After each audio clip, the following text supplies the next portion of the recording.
Subscribe the Motegaonkar Sir's RCC YouTube channel and press the bell icon for latest updates and videos.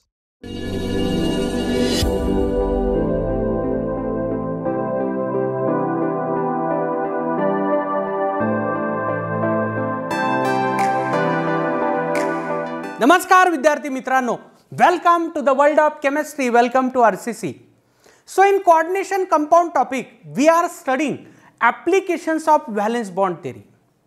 कालपर्यंत आपण octahedral कॉम्प्लेक्सेसला valence bond theory apply केली होती. तर शेवटी मी जाता जाता एक ट्रिक म्हणा, थोडक्यात कन्सेप्च्युअल ट्रिक सांगितली होती D0 to D10 हायब्रिडायझेशन आणि मॅग्नेटिक नेचर बद्दलची. ठीक आहे ना. आता आपण राहिलेल्या कॉम्प्लेक्सेसकडे जातोय. परत तोच पॉइंट आहे आपला applications of valence bond theory. पहा, complexes of nickel with coordination number 4. बेटा 3 कॉम्प्लेक्सेस NCERT मध्ये एक्सप्लेन केलेले आहेत आणि हे तिन्ही कॉम्प्लेक्स बऱ्याच एक्झाम मध्ये आलेले आहेत. बऱ्याच एक्झाम मध्ये व्यवस्थित तुम्हाला लक्षात ठेवायचे. चला बघा, NiCl4 2- पहिला कॉम्प्लेक्स. प्रोसिजर आपली तीच. पहिला पॉइंट, सेंट्रल मेटल कोण आहे बघा, सेंट्रल मेटल निकेल आहे. Central metal nickel. निकेलचं कॉन्फिगरेशन असतं 3d8 4s2 3d8 4s2. ठीक आहे ना. आता या पर्टिक्युलर कॉम्प्लेक्स मध्ये निकेलची ऑक्सिडेशन स्टेट बघा, ती येते +2. Nickel +2 3d8 4s0 3d8 4s0 बघा.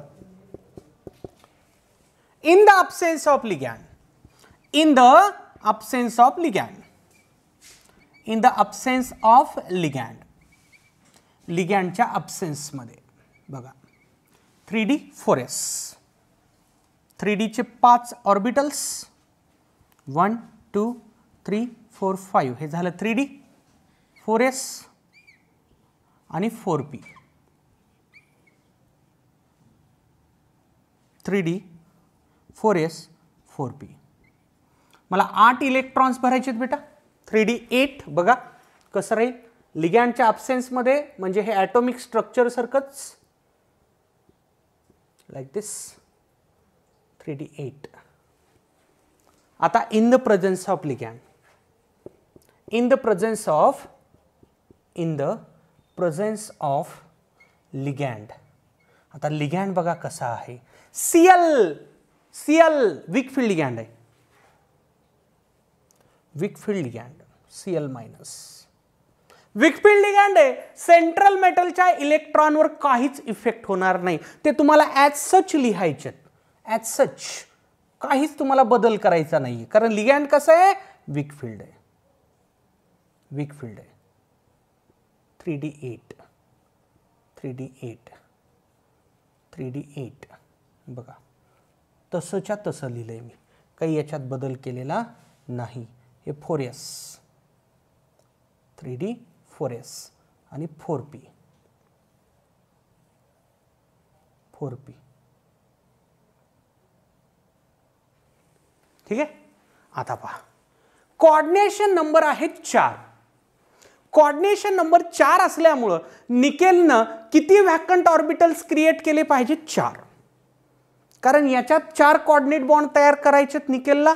प्रत्येक कोऑर्डिनेट बॉन्डसाठी एक व्हॅकंट ऑर्बिटल लागतो. आता बघा 4 व्हॅकंट ऑर्बिटल्स ऑलरेडी व्हॅकंट झालेले दिसत आहेत आपल्याला. हे व्हॅकंटच आहेत बेटा. लिगँडनं मधलं काही व्हॅकंट ऑर्बिटल क्रिएट केला नाही, म्हणजे पर्याय नसणार आहे. हा पहिला, हा दुसरा, हा तिसरा आणि हा चौथा. हे 4 ऑर्बिटल्स, हे 4 ऑर्बिटल्स. बघा आता, बघा आता कोणतं हायब्रिडायझेशन. sp3 hybridisation.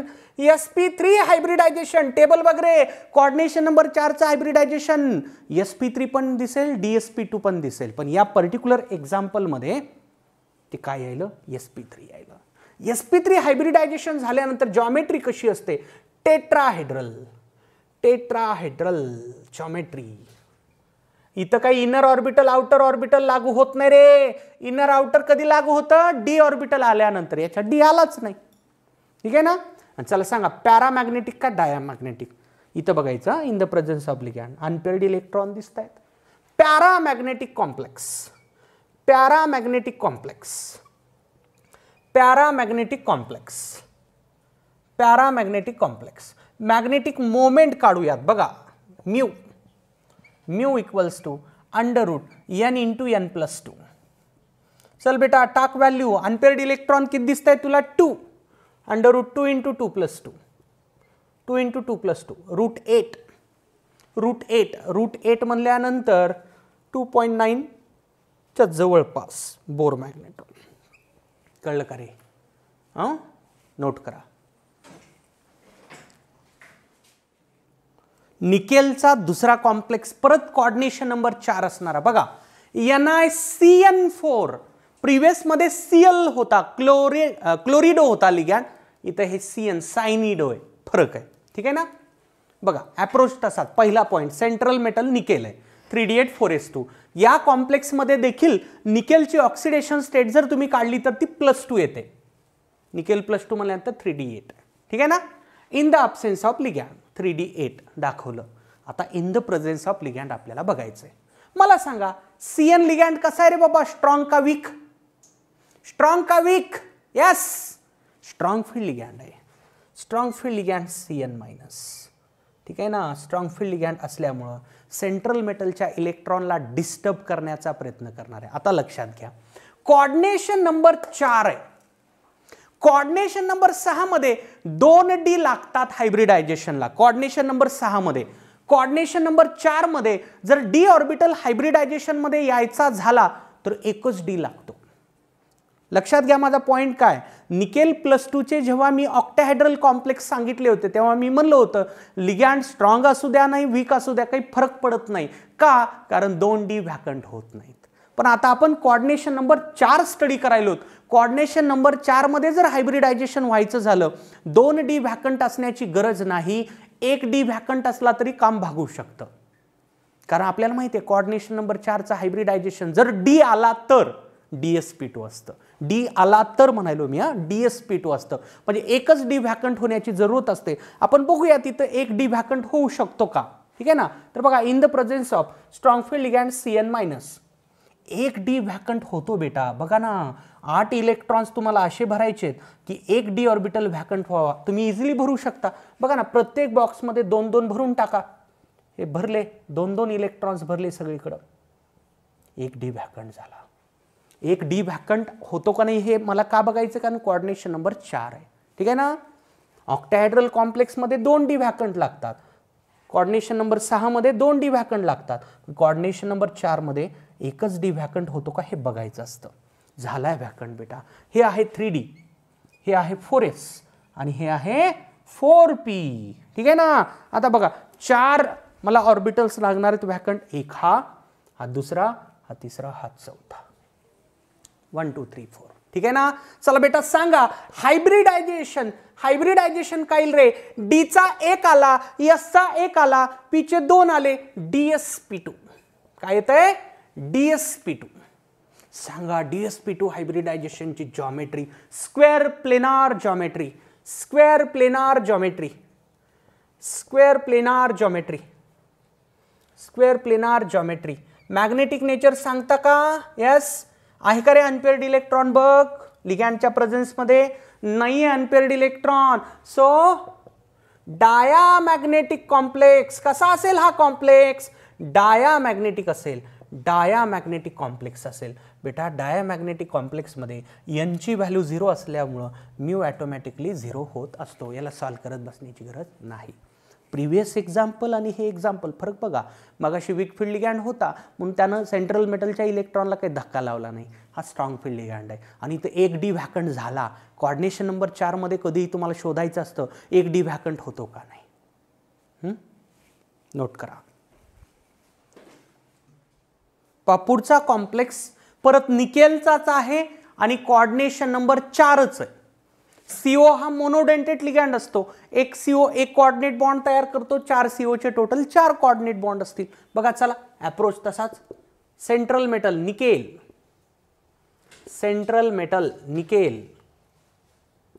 बघा निकेलचं कॉन्फिगरेशन असतं 3D8 4s2. मला सांगा बेटा या कॉम्प्लेक्स मध्ये निकेलची ऑक्सिडेशन स्टेट काय? कसं काढणार? CO चा चार्ज 0 असतो, न्यूट्रल लिगॅन्ड आहे. ओव्हरऑल चार्ज 0 आहे म्हणजे निकेल पण 0 असेल. निकेल इथं 0च आहे बेटा, निकेलची ऑक्सिडेशन स्टेट 0 आहे. प्रिव्हियस 2 एक्झाम्पल मध्ये ती +2 होती, इथं ती किती आहे 0 आहे. 3d8 तसंच्या तसं ठेवलं मी, काहीच बदललं नाही. प्रिव्हियस एक्झाम्पल मध्ये +2 होतं, इथं निकेल 0 स्टेट मध्ये आहे. ठीक आहे ना. बघा चला, in the absence of ligand, in the absence of ligand, in the absence of ligand. लिगॅंडच्या अब्सेन्समध्ये इलेक्ट्रॉन्स कसे भरायचे, ॲटॉमिक स्ट्रक्चरमध्ये जसं भरता ना तुम्ही तसंच भरायचे. ठीक आहे ना. हे बघ बेटा 3Dचे 5 बॉक्स काढतो. ठीक आहे. 4s आणि पुढे असणाऱ्या रिकामा 4p पण, कारण चौथं शेल व्हॅलेन्स शेल आहे निकेलमध्ये. ठीक आहे. 3d8 2 2 2 2 हे 3d8, हे 3d, हे 4s 2 आणि हे 4p. ठीक आहे. आता in the presence of ligand बघा, in the presence of ligand. आता मला तुम्ही सांगायचंय लिगॅंड कसा आहे, CO इज स्ट्रॉंग फील्ड और वीक फील्ड. अरे स्पेक्ट्रोकेमिकल सिरीज पहा, CO एकदम तुला वरच्या बाजूला दिसेल. CN- CO बघ जवळ दिसतात तुला, स्ट्रॉंग फील्ड लिगॅंड आहे. In the presence of strong field ligand, in the presence of strong field ligand CO. ठीक आहे ना. आता बघा हे खूप वेगळं युनिक एक्झाम्पल आहे. लक्ष द्या, याच्यात वेगळेपणा तुमच्या लक्षात येऊन जाईल. खूप वेगळं एक्झाम्पल आहे. 3D, हे 3D, हे 4s 4p. ठीक आहे. 3d8 हे बाय मिस्टेक झाले, sorry I am extremely sorry. गडबडीत झालं होतं ते, असं पाहिजे. ओके. हां, in the presence of strong field ligand CO. बघा काय होण्याची शक्यता आहे. आता लक्षात ठेवा, विदाऊट s ऑर्बिटल हायब्रिडायझेशन नसतं. कुठलंही हायब्रिडायझेशन घ्या, s येतं म्हणजे येतं. s ऑर्बिटल शिवाय हायब्रिडायझेशन कन्सेप्टच नाही. D कधी येईल, येणार नाही. आता जसं NiCl4 मध्ये D ऑर्बिटल आला नाही, sp3 हायब्रिडायझेशन झालं होतं. पण लक्षात घ्या, विदाऊट s ऑर्बिटल हायब्रिडायझेशनच नाही. आता बघा इथे s ऑर्बिटल तर व्हॅकंट नाही. कोऑर्डिनेशन कंपाऊंडमध्ये हायब्रिडायझेशनमध्ये जर एखाद्या ऑर्बिटलला यायचं झालं तर तो ऑर्बिटल व्हॅकंट पाहिजे. s ऑर्बिटल भरलेला आहे. आता मी तर म्हणायलो विदाऊट s ऑर्बिटल हायब्रिडायझेशन नसतं. आता होतं काय बघा, हा लिगॅंड स्ट्रॉंग फील्ड आहे. स्ट्रॉंग फील्ड असल्यामुळे तो पेरिंग करू शकतो. होतं काय बघा, हे इलेक्ट्रॉन्स माघारी जाऊन पेअर करतात रे बाबा, माघारी जातात आणि पेअर होऊन जातात. कारण s ऑर्बिटल रिकामा झालाच पाहिजे. विदाऊट s ऑर्बिटल हायब्रिडायझेशन नसतं. आता होतं काय बघा, हे इथं होते हे 8 इलेक्ट्रॉन आणि हे 2 10 इलेक्ट्रॉन. 10 इलेक्ट्रॉन मी इथं पेअर फॉर्म मध्ये लिहायलो. युनिकनेस बघा रे बाबा, एक्झाम्पल मध्ये युनिकनेस बघा. Without s orbital there is no hybridization, म्हणजे s ऑर्बिटल व्हॅकंट झालाच पाहिजे. D नंतरची गोष्ट झाली, पण अगोदर s व्हॅकंट पाहिजे. ठीक आहे ना. ओके.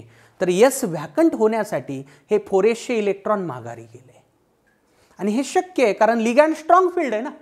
स्ट्रॉंग फील्ड लिगॅंड असल्यामुळे काही प्रॉब्लेम नाही, पेरिंग तो करू शकतो. त्यानं पेरिंग केली. बघा ना, इलेक्ट्रॉन मी कमी जास्त काही केलेलं नाही. बघा जेवढे इलेक्ट्रॉन्स होते तेवढे लिहिलेत. हे 8 आणि 2 10 इलेक्ट्रॉन होते. इथं पण बघा 10च इलेक्ट्रॉन आहेत. आणि आता s बरोबर व्हॅकंट झाला. या कॉम्प्लेक्सचा कोऑर्डिनेशन नंबर 4 आहे. 4 व्हॅकंट ऑर्बिटलची जरूरत आहे. हा 1, हा दुसरा, हा तिसरा, हा चौथा. ठीक आहे ना. बघा बेटा आता कोणतं हायब्रिडायझेशन येईल. Hybridisation sp3 hybridisation, sp3 hybridisation, sp3 hybridisation. ठीक आहे ना. ओके. जॉमेट्री सांगा sp3 ची काय असते. Tetrahedral geometry. बघ बेटा, अनपेअर्ड इलेक्ट्रॉन आहे का. सर नाही unpaired electron, all electrons are paired. So this complex will be diamagnetic. Diamagnetic complex आहे हा. डायामॅग्नेटिक कॉम्प्लेक्स आहे. डायामॅग्नेटिक कॉम्प्लेक्स असल्यामुळं याचं मॅग्नेटिक मोमेंट किती असेल, 0. आता बघा आता महत्वाची गोष्ट सांगतो मी. काही स्टुडंट असं लक्षात ठेवतात, वीक फील्ड लिगॅंड आला की पॅरामॅग्नेटिक असतो, स्ट्रॉंग फील्ड लिगॅंड असला की डायामॅग्नेटिक असतो. ते ऑलवेज ट्रू नसतं. किंवा असं लक्षात ठेवतात, वीक फील्ड लिगॅंड असला की sp3 हायब्रिडायझेशन असतं, स्ट्रॉंग फील्ड लिगॅंड असला की dsp2 असतं. कोऑर्डिनेशन नंबर 4 मध्ये असलं काहीच लक्षात ठेवू नका बाबा, कारण एक्झाम्पल टू एक्झाम्पल सगळं बदलत चाललंय. बघा ना, NiCl4 मध्ये Cl हा वीक फील्ड लिगॅंड आहे, त्याचं हायब्रिडायझेशन sp3 आहे. NiCO4 स्ट्रॉंग फील्ड लिगॅंड आहे CO, steel hybridisation is sp3. ठीक आहे ना. तर तुम्ही मनात असं काही आणू नका की मी असा एक रूल तयार करतो आणि फटाक असा क्वेश्चन पाहिल्या पाहिल्या हायब्रिडायझेशन. नाही बाबा जमत. थिंक करावं लागतं, ऑन द स्पॉट थिंक करावं लागतं. जास्त नाही, एका मिनिटाची थिंकिंग इनफ आहे बेटा अशा क्वेश्चन्सला. क्वेश्चन काय असतो सर, हायब्रिडायझेशन काढा, अनपेअर्ड इलेक्ट्रॉन काढा, मॅग्नेटिक मोमेंट काढा, जॉमेट्री सांगा, असे क्वेश्चन्स असतात. आणि माझं म्हणणं असंच असेल बेटा, हे समजून घ्या, पाठ करू नका रे. ठीक आहे, पाठ करू नका, शक्यच नाही आहे ते. आणि तुम्ही किती एक्झाम्पल लक्षात ठेवणार, काही लिमिटेशन्स असतील ना पाठांतराला. पण काही जणाच्या पाठांतराला लिमिटेशन नसतात, काही किती घासतोय किती. ऐनवेळी एक्झाम हॉलमध्ये जे प्रेशर असतं ना बेटा, त्या प्रेशरमुळं त्यानं जेवढं घासलेलं असते ना ते सगळं परत बुजून जाते, सगळं बुजून जाते, घासलेलं बुजून जाते. घासू नका, समजून घ्या, मी म्हणायलो काय ते समजून घ्या. ठीक आहे ना बेटा. बघा, कुणीच असं काही लक्षात ठेवू नका की असं झालं की असं होतं, तसं झालं की तसं होतं. ठीक आहे ना. ऑक्टाहेड्रल कॉम्प्लेक्सच्या शेवटी मी एक टेबल तयार करून दिला ना, पाहूत आपण सगळे. कोऑर्डिनेशन नंबर 4 झाल्यानंतर पण काही पॉईंट काढता येतो कसा. ठीक आहे, नोट करा. आता पाहूयात थोडेसे वेगळे एक्झाम्पल्स, युनिकनेस असणारे एक्झाम्पल्स. ठीक आहे ना, स्पेशल एक्झाम्पल्स ऑन VBT. बघा, त्यामध्ये पहिलं FeCO5 पेंटाकार्बोनिल आयरन 0. पेंटाकार्बोनिल आयरन 0 बेटा मला सांगा बरं, याच्यात कोऑर्डिनेशन नंबर किती आहे रे? 5 आहे. कोऑर्डिनेशन नंबर 5 असल्यानंतर सांगा मला हायब्रिडायझेशनच्या शक्यता काय असतात. क्वेश्चन वाचल्या वाचल्या 50% ऑप्शन हायब्रिडायझेशन काढण्याचे डिलीट करता येतात कोऑर्डिनेशन नंबरवरून. जो टेबल मी सांगितला ना पॉस्ट्युलेटमध्ये, त्याचा वापर करून. कोऑर्डिनेशन नंबर 5चं हायब्रिडायझेशन एकतर DSP3 असतं किंवा sp3d असतं. या पर्टिक्युलर कॉम्प्लेक्स फॉर्मेशनमध्ये 5 व्हॅकंट ऑर्बिटलचं इन्व्हॉल्वमेंट असणार आहे, कारण 5 कोऑर्डिनेट बॉन्ड तयार करायचे. बघा आता कसं याला आपण अप्रोच करू. Number 1 central metal. बघ रे बेटा, सेंट्रल मेटल कोण आहे? आयरन आहे. आयरनचं कॉन्फिगरेशन काय असतं रे? 3d6 4s2. ठीक आहे. या पर्टिक्युलर कॉम्प्लेक्समध्ये आयरनची ऑक्सिडेशन स्टेट काढा, ती येते 0.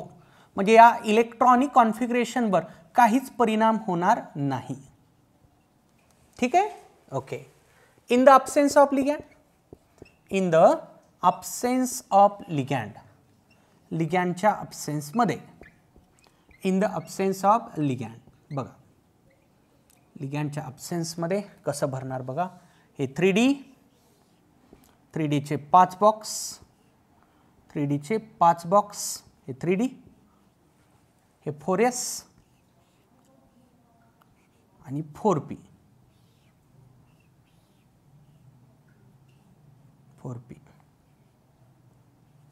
3D 6 इलेक्ट्रॉन्स भरायचे आहेत बघा. 1 2 3 4 5, हे 6 4s2, 3D6 4s2. ठीक आहे. आता in the presence of ligand बघा. In the presence of ligand, in the presence of ligand. Ligand सांगा रे, CO स्ट्रॉंग का वीक? मागच्याच एक्झाम्पलमध्ये सांगितलं स्ट्रॉंग फील्ड लिगॅंड आहे. In the presence of strong field ligand CO. मी जे मगाशी सांगितलं ते लागू इथं देखील होतं बेटा. विदाउट s ऑर्बिटल हायब्रिडायझेशन होत नसतं. s ऑर्बिटल व्हॅकंट असलाच पाहिजे, असलाच पाहिजे. ठीक आहे ना. s ऑर्बिटल व्हॅकंट करू शकतो ना CO, काही इश्यू नाही, कारण तो कसा लिगॅंड आहे? स्ट्रॉंग फील्ड लिगॅंड आहे. आता होतं काय बघा, होतं काय बघा. हे इलेक्ट्रॉन्स माघारी जातात.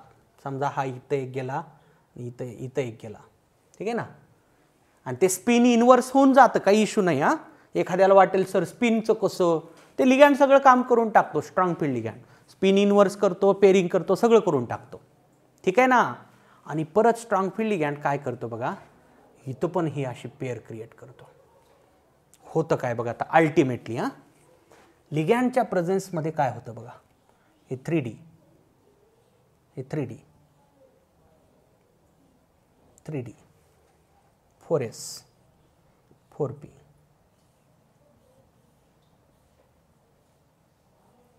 3D 4S 4P. ठीक आहे. इलेक्ट्रॉन्स बघा किती येतात, डी मध्ये 6 आहेत, एस मध्ये 2 आहेत. डी मध्ये 6 आहेत, एस मध्ये 2 आहेत. 6 आणि 2 8 इलेक्ट्रॉन्स. 6 आणि 2 8 इलेक्ट्रॉन्स. 8 इलेक्ट्रॉन्स कसे भरायचे बघा. इलेक्ट्रॉनचा नंबर डिस्टर्ब करायचा नाही रे. लिगॅंड इलेक्ट्रॉनच्या नंबरवर परिणाम कधीच करत नाही. जेवढे लिगॅंड ॲब्सेन्समध्ये तेवढे लिगॅंड प्रेझेन्समध्ये. हे 6 आणि 2 8 इलेक्ट्रॉन बघा, 8 इलेक्ट्रॉन दाखवले मी. आता कोऑर्डिनेशन नंबर 5 असल्यामुळं, कोऑर्डिनेशन नंबर 5 असल्यामुळं 5 व्हॅकंट ऑर्बिटलची जरूरत आहे. ती कशी पूर्ण केली जाईल बघा. 5 व्हॅकंट ऑर्बिटल्स 1 2 3 4 5, हे 5 व्हॅकंट ऑर्बिटल्स. 5 व्हॅकंट ऑर्बिटल्स तयार झाले. आता बघा हायब्रिडायझेशन सांगा. डीचा 1, एसचा 1, पीचे 3, DsP3 हायब्रिडायझेशन. DsP3 hybridisation. डीचा 1 आला, एसचा 1 आला, पीचे 3 आले. DsP3 hybridisation. ठीक आहे ना. सांगा आता जॉमेट्री. DsP3 असेल किंवा sp3d असेल, trigonal bipyramidal, trigonal bipyramidal geometry, trigonal bipyramidal geometry, trigonal bipyramidal geometry, trigonal bipyramidal geometry. सांगा अनपेअर्ड इलेक्ट्रॉन दिसतोय का. नाही सर दिसत अनपेअर्ड इलेक्ट्रॉन. मी म्हणणार आहे या कॉम्प्लेक्सला डायामॅग्नेटिक. कसं म्हणणार आहे, डायामॅग्नेटिक कॉम्प्लेक्स. मॅग्नेटिक फील्डला हा रिपेल करणार आहे. रिपेल करणारा सबस्टन्स डायामॅग्नेटिक, अट्रॅक्ट करणारा पॅरामॅग्नेटिक. डायामॅग्नेटिक कॉम्प्लेक्स असेल. मॅग्नेटिक मोमेंटचा आन्सर सांगा बेटा. मॅग्नेटिक मोमेंट किती, 0. उगं डोकं खाजवत बसायचं नाही. मॅग्नेटिक मोमेंट किती, डायामॅग्नेटिक आहे, संपलं ना. ठीक आहे, नोट करा.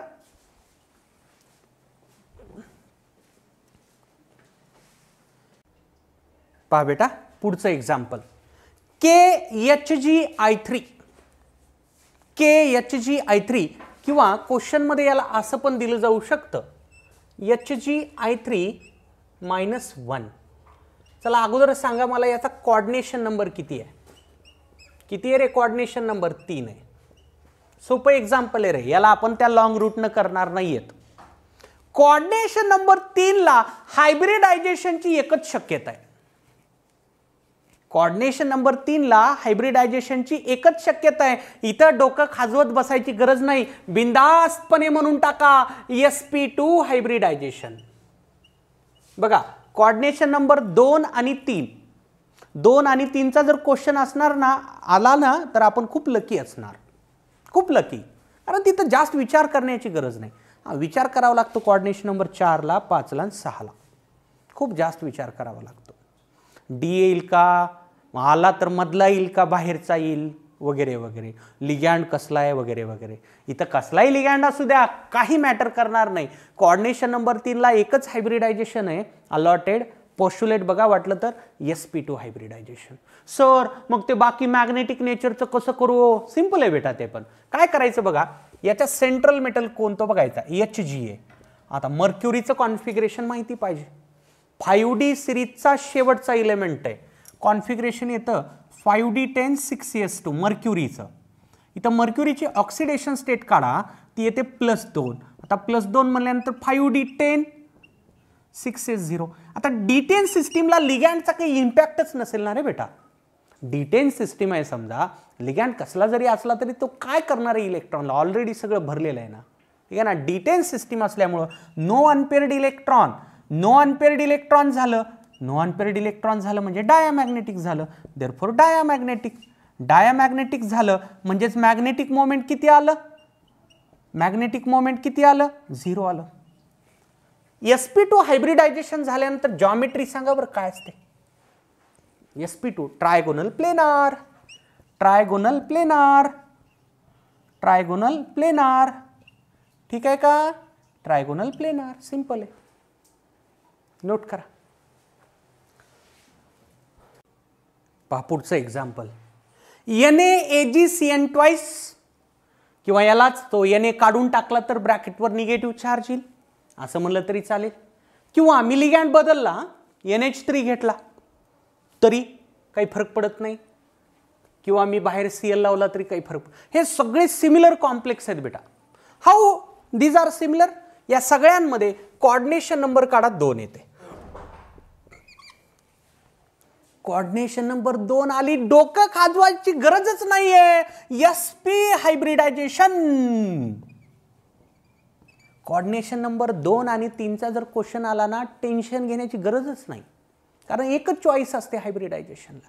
आता sp हायब्रिडायझेशन झालं रे, सांगा जॉमेट्री कशी लाय? Linear, linear geometry, linear geometry, linear geometry. आता मॅग्नेटिक नेचर कसं काढायचं सर? Ag प्लस Ag आहे याच्यात. Ag बघा कॉन्फिगरेशन असतं, ॲटॉमिक नंबर 47 आहे, 4d10 सेकंड ट्रान्झिशन सिरीजचा एलिमेंट आहे, 4d10 5s1. यापैकी कुठल्याही कॉम्प्लेक्स मधलं, या कुठल्याही कॉम्प्लेक्स मधला Agचा ऑक्सिडेशन स्टेट फाइंड करा, तुम्हाला लक्षात येईल की तो +1 आहे. Ag +1 म्हणजे 4d10 5s0. संपलं. D10 सिस्टीम आली ना, लिगॅंड मॅटरच करणार नाही. लिगॅंड कोणता जरी आला, लिगॅंड कोणता जरी आला, D10 सिस्टीमवर तो काय अफेक्ट करणार आहे? काहीच नाही ना, सगळं भरलेलं आहे डी ऑर्बिटल. ठीक आहे ना. D10 म्हणजे नो अनपेअर्ड इलेक्ट्रॉन झालं. No unpaired electron, no unpaired electron झालं म्हणजे कसा झाला रे बेटा? डायामॅग्नेटिक झाला. नो अनपेअर्ड इलेक्ट्रॉन डायामॅग्नेटिक झाला, डायामॅग्नेटिक झाला. डायामॅग्नेटिक झाला म्हणजेच म्यू किती झाला? 0 झाला. तर बेटा कोऑर्डिनेशन नंबर 2 आणि 3चे क्वेश्चन्स खूप इझी असतात, पाहता क्षणी सॉल्व्ह होतात, काहीच विचार करण्याची गरज नाही. नोट. बघा पुढचं एक्झाम्पल, CuNH34SO4 किंवा SO4 काढून टाकला तर ब्रॅकेटवर +2 चार्ज, CuNH34 +2. बेटा याला कॉमन नावानं देखील ओळखलं जातं, टेट्राअमाइन क्युप्रिक सल्फेट. क्युप्रिक का बरं? कारण इथं कॉपरची ऑक्सिडेशन स्टेट +2 येते. कॉपर +2 क्युप्रिक असतो, कॉपर +1 क्युप्रस असतो, माहिती सगळ्यांना. टेट्राअमाइन क्युप्रिक सल्फेट, ऑक्सिडेशन स्टेट +2 असल्यामुळे. ठीक आहे ना. हे खूप मोठं भूत आहे, लिहून ठेवा, मोठं भूत, बडावाला भूत आहे ये, बहुत बडा. ठीक आहे, येईल लक्षात का बरं भूत म्हणायलो. ठीक आहे, चला बघा अप्रोच तसाच. सेंट्रल मेटल कडे जा अगोदर. सेंट्रल मेटल, सेंट्रल मेटल कोण आहे? कॉपर आहे. कॉपर, कॉपरचं कॉन्फिगरेशन एक्सेप्शनल माहिती असावं सगळ्यांना, 3d10 4s1. या कॉम्प्लेक्स मध्ये कॉपरची ऑक्सिडेशन स्टेट येते +2, copper +2 3d9 4s0, 3d9 4s0. ठीक आहे ना. बघा दुसरा point, in the absence of ligand, in the absence of ligand, in the absence of ligand, लिगॅंडच्या absence मध्ये बघा 3d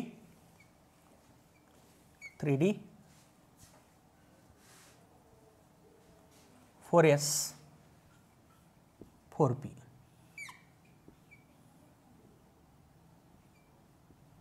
3d 4s 4p. बघा आता लक्ष द्या रे, व्यवस्थित द्या, एकदम व्यवस्थित लक्ष द्या, कारण खूप वेगळेपणा तुम्हाला पाहायला मिळेल. 9 इलेक्ट्रॉन्स भरायचेत, बघा कसे भरले जातील. 3d9 ते 3d9 4s0. मान्य? अरे मान्य आहे का? ओके. आता बघा कोऑर्डिनेशन नंबर जर इथं काढला ना तुम्ही, तर तो कोऑर्डिनेशन नंबर येतो 4. म्हणजे किती वॅकंट ऑर्बिटलची जरूरत आहे? 4. ज्यानं हे एक्झाम्पल स्टडी केलं नाही तो काय करतो ते बघा. तो स्टुडंट काय करतो, सर 4 वॅकंट ऑर्बिटल ऑलरेडी आहेत, 1 2 3 4, आणि असंही लिगॅंड आला तरी एकच इलेक्ट्रॉन आहे ना, तो पेरिंग करायची म्हणलं तरी कोणाबरोबर करणार. ठीक आहे ना. ज्या स्टुडंटला हे एक्झाम्पल माहिती नाही तो मिस्टेक करतो, याला 1 नंबर, याला 2 नंबर, याला 3 नंबर, याला 4 नंबर म्हणून टाकतो sp3 hybridisation. But it is totally wrong. या कॉम्प्लेक्सचा हायब्रिडायझेशन sp3 येत नाही. कसं काय म्हणताय सर? बेटा लक्षात घे, जर या कॉम्प्लेक्सचं हायब्रिडायझेशन sp3 असतं तर याची जॉमेट्री काय पाहिजे होती? टेट्राहेड्रल. टेट्राहेड्रल जॉमेट्री पाहिजे होती. But in reality this complex is not tetrahedral. या कॉम्प्लेक्सची जॉमेट्री टेट्राहेड्रल नाहीये. मग काय सर? या कॉम्प्लेक्सची जॉमेट्री स्क्वेअर प्लेनार आहे. लक्षात घ्या, तुम्ही केमिकल बॉन्डिंग मध्ये पण ऐकलं असेल, hybridisation is purely hypothetical concept. Hybridisation हा हायपोथेटिकल कन्सेप्ट असतो. हायब्रिडायझेशन कधीच जॉमेट्री ठरवत नसतं, जॉमेट्रीवरून हायब्रिडायझेशन ठरत असतं. म्हणजे सायंटिस्ट लोक अगोदर काय काढतात? हायब्रिडायझेशन काढतात का? नाही. हायब्रिडायझेशन काढण्याची अशी काही एक्सपेरिमेंटल टेक्निक नाहीये. ते उगा एक मनात आलेला थॉट आहे, मनात आलेला विचार आहे. कोणाच्या? माझ्या नाही, पॉलिंग आणि स्लॅटरच्या. पॉलिंग आणि स्लॅटर या सायंटिस्टनी हायब्रिडायझेशन हा कन्सेप्ट प्रपोज केला. ठीक आहे ना. तर त्यांचं म्हणणं आलं की बाबा या कॉम्प्लेक्समध्ये असं झालेलं असावं, अंदाज आहे तो एक. ठीक आहे ना. तर इथं sp3 हायब्रिडायझेशन रॉंग होतंय. का रॉंग होतंय? कारण sp3 हायब्रिडायझेशन झाल्यानंतर याची जॉमेट्री टेट्राहेड्रल असली पाहिजे होती, पण ती रियालिटीमध्ये टेट्राहेड्रल नाहीये, तर काय आहे? स्क्वेअर प्लेनार आहे. आता स्क्वेअर प्लेनार म्हणल्यानंतर अडचण आलं की sp3 हायब्रिडायझेशन तर होऊ शकत नाही. मग होतं काय बघा, या कॉम्प्लेक्समध्ये वेगळेपणा काय? हा इलेक्ट्रॉन इथं शिफ्ट होतो. हे मानावंच लागेल, कारण हायब्रिडायझेशन इमॅजिनरी किंवा हायपोथेटिकल कन्सेप्ट आहे. युनिकनेस आहे बेटा या एक्झाम्पलला विशेष करून तुम्हाला लक्षात ठेवायचं आहे. Hybridisation never decide structure, but structure decides hybridisation. या कॉम्प्लेक्सचं स्ट्रक्चर ऑलरेडी मिळालेलं आहे एक्स रे अनालिसिसमधून. स्क्वेअर प्लेनार होण्यासाठी ही आपली धडपड चालू आहे. या इलेक्ट्रॉनला आता इथं पुढे शिफ्ट करायलो. का पुढे शिफ्ट करायलो येईल तुमच्या लक्षात. बघा होतं काय. in the presence of ligand. कोणता लिगॅंड हे बघण्याची गरजच नाही आहे बेटा. ठीक आहे ना. एकच इलेक्ट्रॉन आहे तो पुढे प्रमोट व्हायला. बघा हे 3D, हे 3D 3D 3D 4s 4s आणि 4p 4p. ठीक आहे. का बरं इलेक्ट्रॉन पुढे जायला असेल? अलग काही गेस? कारण याची जॉमेट्री एक्सपेरिमेंटली मिळालेली स्क्वेअर प्लेनार आहे. स्क्वेअर प्लेनारमध्ये हायब्रिडायझेशन माहिती आहे तुम्हाला, DsP2 असतं. DsP2 हायब्रिडायझेशन होण्यासाठी डी व्हॅकंट झाला पाहिजे. डी व्हॅकंट होण्यासाठी हा इलेक्ट्रॉन असा पुढे प्रमोट होतो. ठीक आहे ना. बघा आता हे 8 इलेक्ट्रॉन्स मी तसेच्या तसे लिहितोय, 8 इलेक्ट्रॉन्स लिहितोय तसेच्या तसे, आणि तो इलेक्ट्रॉन पुढे एक्साइट झालेला किंवा प्रमोट झालेला इथं. बघा ना, इलेक्ट्रॉन 9 होते, इथं पण 9 दिसत आहेत तुम्हाला. एवढी धडपड का केली सर? बेटा याची मिळालेली जॉमेट्री जस्टिफाय व्हावी म्हणून स्क्वेअर प्लेनार. आता होतं काय बघा, हा 1, हा 2, हा 3, हा 4. हायब्रिडायझेशन कोणतं? DsP2 hybridisation. DsP2 hybridisation. DsP2 hybridisation. बेटा मी याच पॉइंटमध्ये बऱ्याच गोष्टी लिहिणार आहे, कारण मला आणखी दुसरी एक गोष्ट सांगायची आहे. ठीक आहे ना. DsP2 हायब्रिडायझेशन, त्यानंतर जॉमेट्री कशी राहील? Square planar. Square planar uniqueness आहे रे बेटा या कॉम्प्लेक्समध्ये, लक्षात ठेवा. Square planar geometry. हा मॅग्नेटिक नेचर सांगा रे. अनपेअर्ड इलेक्ट्रॉन दिसतोय, आहे unpaired electron. Paramagnetic, paramagnetic, paramagnetic, paramagnetic. ठीक आहे ना. म्यू किती सांगा? एक अनपेअर्ड इलेक्ट्रॉनचं मॅग्नेटिक मोमेंट किती असतं रे? 1.73 बोर मॅग्नेटॉन. √n/n+2 तो फॉर्म्युला वापरा. ठीक आहे ना. ठीक आहे का इथपर्यंत? माझं म्हणणं लक्षात घ्या. याची जॉमेट्री टेट्राहेड्रल जर असती तर sp3 ला काही ऑब्जेक्शन नव्हतं, पण याची मिळालेली जॉमेट्री स्क्वेअर प्लेनर आहे म्हणून हे मान्य करावंच लागतं की बाबा हा इलेक्ट्रॉन पुढे गेला. का गेला पुढे? कारण डी व्हॅकंट पाहिजे होता. ठीक आहे ना. पण हे जे आपण स्टडी केलं ना, याला एका सायंटिस्टने चॅलेंज केलं. ज्या सायंटिस्टचं नाव खूपच बेकार आहे, नावावर काही नसतं. ठीक आहे, नावं काही असू शकतात. बघा, एक सायंटिस्ट होता ज्याचं नाव होतं हगिन्स. हगिन या सायंटिस्टनं या कॉम्प्लेक्सबद्दल थोडंसं वक्तव्य केलंय, ते आपल्याला स्टडी करायचंय. हगिन्स सजेशन. नाव बेकार आहे. ठीक आहे, ऐकूत काय म्हणते हगिन. Okay, हगिन्स suggestion. हगिनचं म्हणणं काय आलं बघा.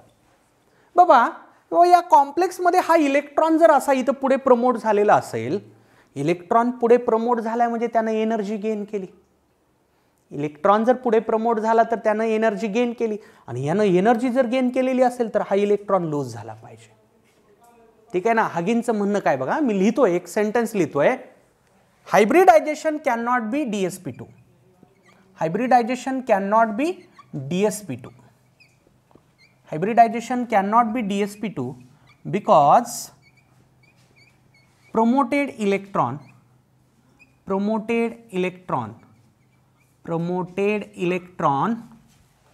in 4p should be lost. हा इलेक्ट्रॉन त्यानं एनर्जी गेन केली ना, should be lost and electron जर लूज झाला, बघा इथं कॉपर +2 आहे. कॉपर +2चं कन्वर्जन कशात झालं पाहिजे? इलेक्ट्रॉन आणखी जर लूज केला कॉपर +2 तर कॉपर +3 मध्ये. Copper +2 to copper +3 conversion should occur. Conversion should occur. हे असं कन्वर्जन झालं पाहिजे. कळतंय मला काय म्हणायचं? हगिन काय म्हणायला, मला नाही काय म्हणायचं, हगिन म्हणायला बाबा हा इलेक्ट्रॉन जर असा पुढे प्रमोट झालेला असेल, यानं एनर्जी गेन केली, हा इलेक्ट्रॉन इझिली लूज झाला पाहिजे. आणि हा जर इलेक्ट्रॉन लूज झाला, ऑलरेडी कॉपर इथं +2 स्टेटमध्ये, इलेक्ट्रॉन लूज झाल्यानंतर कॉपर +2चं कन्वर्जन कशात झालं पाहिजे? कॉपर +3 मध्ये झालं पाहिजे. पण आपल्याला माहिती आहे कॉपर 2च ऑक्सिडेशन स्टेट एक्झिबिट करतो, आयदर +1 और +2. +3 नसतो कॉपर कधीच. ठीक आहे ना. Conversion should occur. ठीक आहे ना. हे हगिनचं म्हणणं आलं, पण आपल्याला रियालिटी माहिती आहे. But it is not so.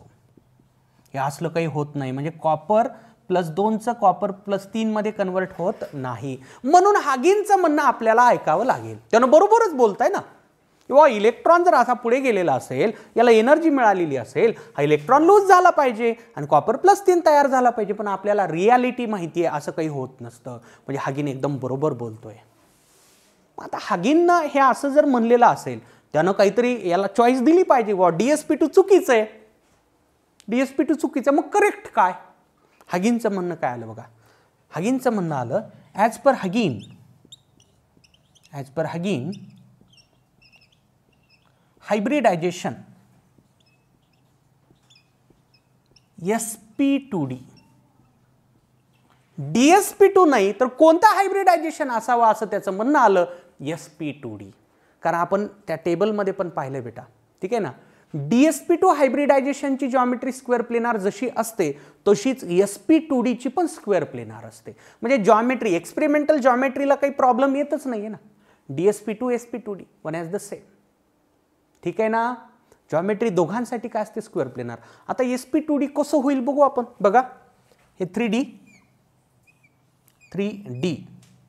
ठीक आहे. हे 3d 4s 4p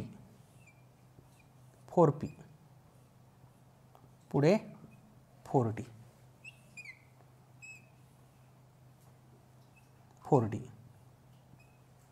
ठीक आहे ना. हे 4d. बघा त्याचं म्हणणं काय आलं, हे 3D 9 मध्ये काहीच फरक पडत नाही, हे असंच राहतं. म्हणजे तो इलेक्ट्रॉन असा पुढे प्रमोट वगैरे काही होत नाही, हे असंच राहतं. स्टील जॉमेट्री स्क्वेअर प्लेनार येते. कशी येते बघा. त्याचं म्हणणं आलं, हा यसचा 1 येतो, पीचे हे 2 येतात, हा वापरला जात नाही हायब्रिडायझेशन मध्ये, आणि हा डीचा 1. काय यायला हायब्रिडायझेशन बघा. Yes sp2d sp2d hybridisation. Electron होता तिथंच राहिला. सगळे प्रॉब्लेम सॉल्व्ह झाले ना. याची जॉमेट्री स्क्वेअर प्लेनार पाहिजे होती, असंही स्क्वेअर प्लेनारच राहिली sp2d हायब्रिडायझेशनमुळे. ठीक आहे ना. पण तो प्रॉब्लेम सॉल्व्ह झाला. कॉपर +2चा कॉपर +3 मध्ये कसं काय कन्वर्ट होत नाही असा प्रश्न आता आपल्या मनात येणार नाही, कारण हा इलेक्ट्रॉन जागच्या जागीच राहिला, तो काही प्रमोट झालेला नाही. आता सर कन्फ्युजन झालं की हो, मग आम्ही उत्तर काय घ्यायचं, dsp2 घ्यायचं का sp2d घ्यायचं? बेटा तू क्वेश्चन वाचलास, hybridisation of copper in this complex is. तू अगोदर ऑप्शन बघ. समजा असे ऑप्शन्स दिसले तुला.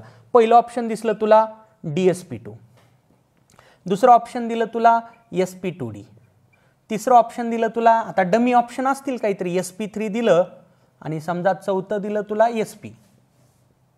लक्षात घ्या, मोर करेक्ट इज हगिन. sp2d हे तुझा आन्सर असेल, sp2d हे तुझा आन्सर असेल. पण जर समजा ऑप्शन असे दिसले तुला, dsp2, sp2, sp3 आणि sp, म्हणजे तुला जर ऑप्शनमध्ये dsp2 दिसलं, sp2d दिसलंच नाही, आता तुझं आन्सर हे असेल. मला काय म्हणायचं लक्षात घ्या, ऑप्शनवरून ठरवा की करेक्ट काय धरायचं. मोर करेक्ट तर sp2dच आहे, हगिनच मोर करेक्ट आहे, कारण सगळ्या एक्सपेरिमेंटल एव्हिडन्सला तो एक्सप्लेन करतोय. ठीक आहे ना. dsp2 आणि sp2d दोन्ही दिसलं ऑप्शनमध्ये, तर sp2d मोर करेक्ट धरायचं. जर sp2d दिसलंच नाही तर dsp2 ला करेक्ट धरायचं. That's it. मला काय म्हणायचं कळलं असेल ना सगळ्यांना. लिहून ठेवा कुठतरी, sp2d hybridisation for this complex is more correct.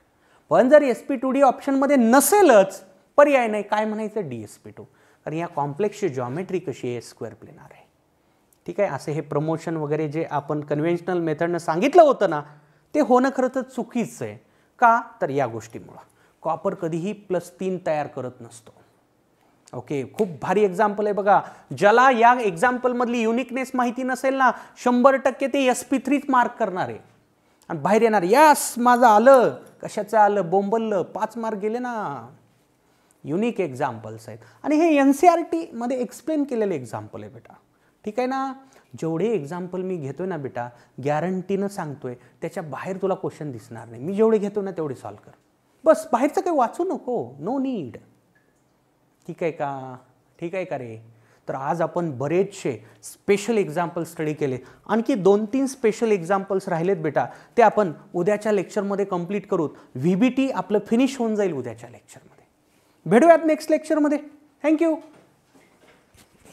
जपली उत्तम निकालाची कायम परंपरा, जपली उत्तम निकालाची कायम परंपरा. RCC म्हणजे युगानुयुगे उत्तुंग यशोधारा.